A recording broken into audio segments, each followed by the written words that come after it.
Walker Kessler nagpapabebe mga idol, ayaw tanggapin ang 140 million na ino-offer ng Utah Jazz sa kanya. Ayon sa report ngayon ay tinanggihan nga ho ni Walker Kessler at ng kanyang kampo ang 140 million.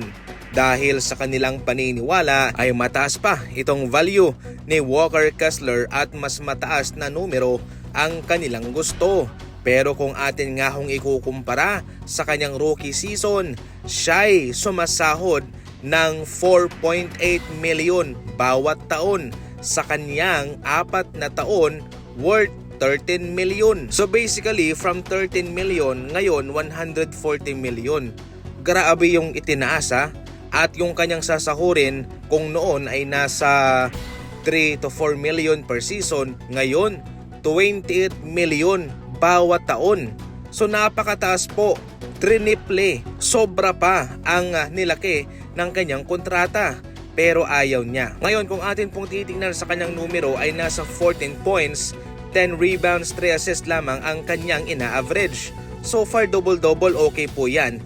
Pero considering sa kanyang hinihingi ay hindi po yan magre-reflect sa kanyang gustong halaga na sobrang malaki po. Definitely mga idol ay marami na po ang mga NBA player ang natuto sa ibang kontrata ng kanilang kapwa NBA player na mataas yung kanilang gusto kumpara sa gustong ibigay ng team nila sa kanila. Pero ang resulta hindi nila tinanggap, naging free agent sila at pumirma na lamang sila sa mas mababang halaga sa ibang kupunan. Totally si Dennis Schroeder, tinanggihan niya ang 80 million offer ng Lakers sa kanya at ang resulta, pumirma na lamang siya ng 5 million sa Boston Celtics. Kaya dapat talagang pag-isipan dito ni Walker Kessler mga idol ang kanyang gagawing desisyon dahil baka pera na magiging bato pa. Samantala, ginawa na ho ng mga Knicks fans ng jersey ng Knicks itong si Fox bilang pasasalamat sa pagtulong ni Fox sa kanila na magkampiyon. Itong si Fox ay kumamada ng 7 points, 3 out of 15 sa field sa kanilang laban sa Game 5.